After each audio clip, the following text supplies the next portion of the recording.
Assalamualaikum warahmatullahi wabarakatuh. Apa kabarnya anak-anak semua? Semoga selalu dalam keadaan sehat ya. Jangan lupa untuk selalu tetap menerapkan protokol kesehatan seperti menggunakan masker ketika berada di luar ruangan dan mencuci tangan menggunakan sabun serta menghindari kerumunan ya. Hari ini kita akan belajar tentang surat dinas, masih tentang surat dinas namun tentang jenis surat yang berbeda, yaitu tentang surat instruksi. Nah, untuk memulai materinya, alangkah lebih baiknya kalau kita awali dengan berdoa ya. Untuk itu kita berdoa terlebih dahulu. Berdoa dipersilahkan.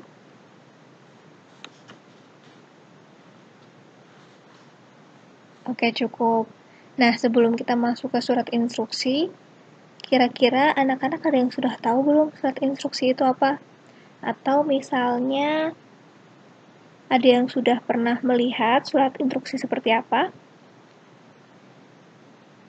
Kalau misalnya belum pernah, mari kita mulai materinya. Nah, surat instruksi sendiri itu kan berasal dari KBBI. Menurut pengertiannya adalah perintah atau arahan untuk melakukan suatu pekerjaan atau melaksanakan tugas. Untuk itu, sedangkan surat instruksi itu sendiri adalah surat yang berisi perintah dan petunjuk-petunjuk yang bersumber pada peraturan dan kebijaksanaan pimpinan. Sebenarnya, surat instruksi itu berarti sudah sering atau biasa digunakan di kantor-kantor, baik itu kantor pemerintahan maupun kantor swasta atau perusahaan swasta. Nah, tapi kadang orang itu bingung, surat instruksi itu sama nggak ya sama kayak surat perintah? Nah, kita coba ke slide berikutnya ya. Nah, surat instruksi itu sama nggak sih sama kayak surat perintah? Jadi, surat instruksi dan surat perintah itu berbeda ya anak-anak, hanya terlihat mirip, namun kalau misalnya kita telah lebih jauh, sedikit berbeda. Kalau surat instruksi biasanya digunakan di lingkungan pemerintahan dan lingkungan swasta. Kemudian, umumnya surat instruksi itu ditunjukkan ke banyak pihak atau banyak orang. Sedangkan surat perintah adalah umumnya itu ditujukan untuk pihak tertentu saja, bisa 1 orang, 2 orang, dan sebagainya. Dan surat perintah adalah surat yang diberikan oleh pihak atasan atau instansi untuk bawahan agar melaksanakan tugas yang diberikan.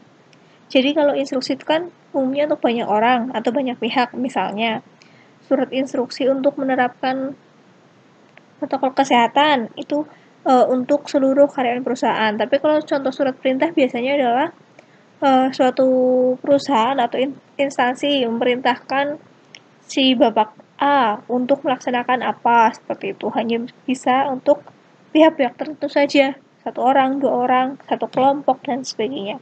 Tapi kalau surat instruksi biasanya untuk pihaknya tuh nggak cuma 1 aja, tapi bisa masanya banyak, seperti itu. Jadi itu untuk sedikit pengertian atau sedikit konsep ya tentang surat instruksi. Semoga bisa dipahami ya.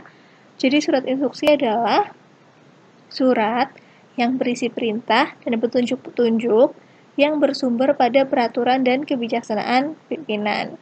Jadi isi suratnya adalah menginstruksikan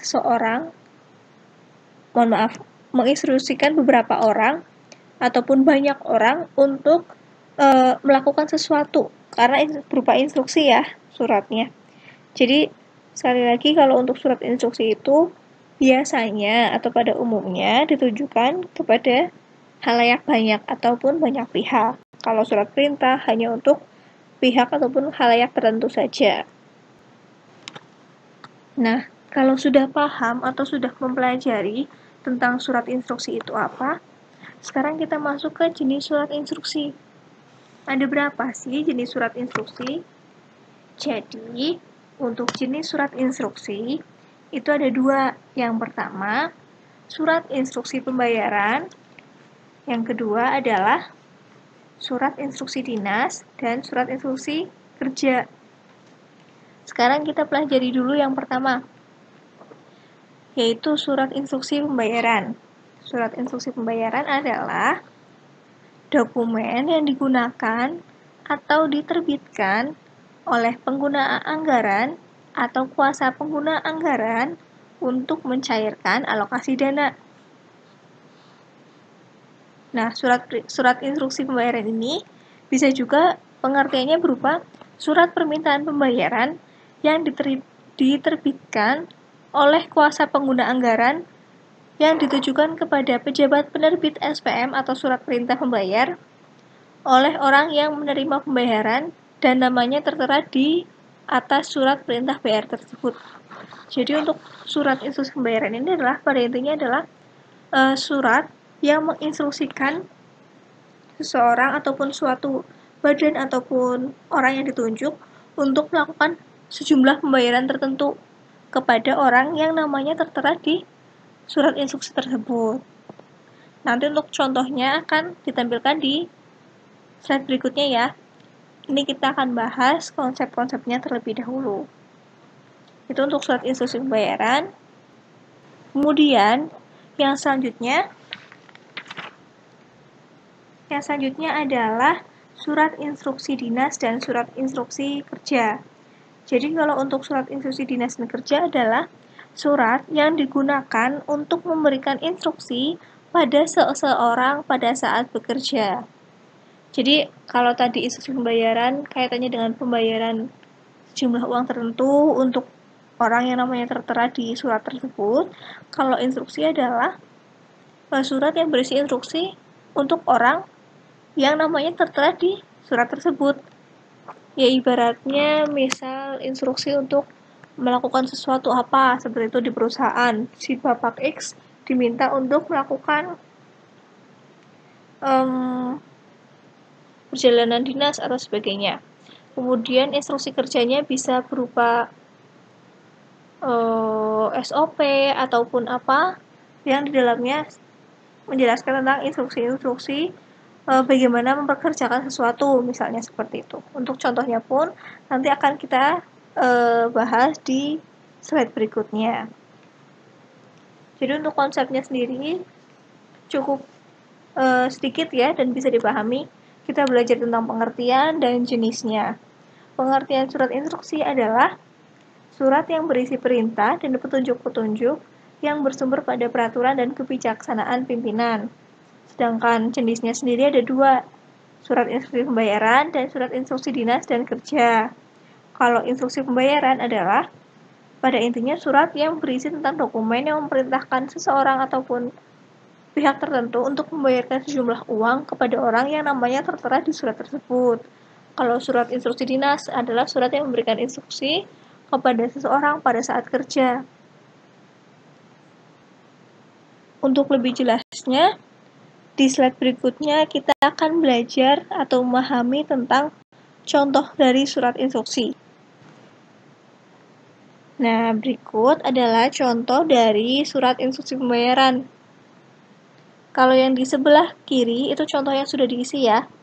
Untuk bentuknya sendiri ataupun layoutnya sendiri itu bisa disesuaikan dengan perusahaan masing-masing ya atau instansi masing-masing. Namun pada intinya format-formatnya ataupun poin-poinnya sama semua.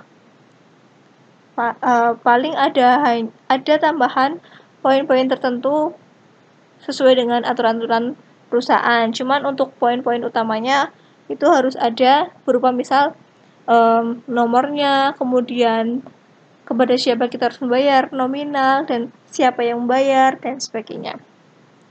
Bisa dilihat di sebelah kanan. Di sebelah kanan adalah contoh surat instruksi pembayaran yang masih kosong ya. Di sini bisa kita baca ada kopnya ya atau identitas. Ada kop atau identitas. Kemudian ada keterangannya, surat perintah bayar, tanggal berapa, nomor berapa, kemudian ada namanya. Saya yang bertanda tangan di bawah ini selaku pejabat membuat komitmen memerintahkan bendahara pengeluaran agar melakukan pembayaran jumlah. Di sini disampaikan uangnya berapa, kepada siapa kita mau menyerahkan uang, kemudian atas dasar ataupun nota nomor berapa, kemudian bukti penerimaan apa, atau bisa ditulis juga kita untuk bayaran beli apa saja disampaikan, dirinci boleh. Kemudian dibebankan pada misal pakai dana yang mana nih gitu, misalnya di sini disampaikan sesuai dengan pembagian keuangan di masing-masing perusahaan atau instansi. Kemudian di bagian bawah adalah nama-nama yang bertanggung jawab, mulai dari bendahara, penerima uangnya siapa, kemudian pejabatnya siapa, dan di atasnya masing-masing disertai dengan tanggal-tanggalnya. Kapan nih bendahara melunasi, kemudian orang yang menerima uang, kapan terima uangnya, diisi tanggal di sini. Kemudian di sini pejabatnya menyetujuinya atau menandatanganinya kapan, ditulis di sini. Misalnya nama kotanya dulu, tanggal, baru nama terang dan tanda tangan dari si pejabat penanggung jawab. Itu untuk contoh dari surat instruksi pembayaran. Kemudian selanjutnya adalah surat instruksi dinas atau surat instruksi kerja gitu ya. Di layar tertera dua contoh, sebelah kiri dan kanan. Formatnya berbeda ya, bentuknya berbeda, tapi pada intinya pun juga sama tentang instruksi dinas ataupun instruksi kerja, di mana memberikan instruksi pada saat bekerja. Contohnya nih, yang sebelah kiri ada identitas, surat instruksi, kemudian tentang apa instruksinya, lingkungan sekolah sehat tanpa asap rokok. Kalau misal ada dasarnya, boleh ditulis di sini, mengingat ataupun dasar dan sebagainya. Menginstruksikannya, nah seperti di pengertian tadi, kalau surat instruksi kan untuk pihak banyak atau enggak cuma satu orang. Nah di sini pun disampaikan semua guru, semua murid, semua karyawan dilarang untuk bla sesuai dengan instruksinya apa. Kemudian di bawah adalah pejabat yang bertanggung jawab untuk surat instruksi tersebut atau pejabat yang memerintahkan instruksi tersebut. Kalau di sebelah kanan formatnya berbeda, namun tetap sama tentang surat instruksi berupa instruksi kerja pekerjaan perbaikan pada masa pemeliharaan, sehubungan bla bla bla dan sebagainya. Intinya instruksinya apa?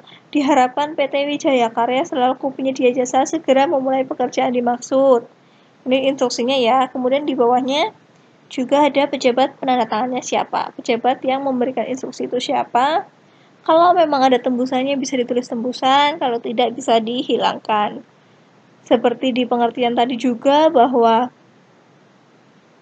untuk surat instruksi itu tidak hanya untuk satu orang. Di sini dijelaskan siapa penerimanya, ada nomor instruksinya, kemudian tanggal pembuatannya atau tanggal surat instruksi tersebut beredar, ada identitasnya dan sebagainya. Kalau untuk dinas dan surat instruksi dinas maupun surat instruksi yang pembayaran tadi, semuanya cenderung memiliki kop surat ya atau identitas masing-masing instansinya serta nomor, kemudian memberikan instruksinya apa. Jadi untuk surat instruksi paling tidak ada identitas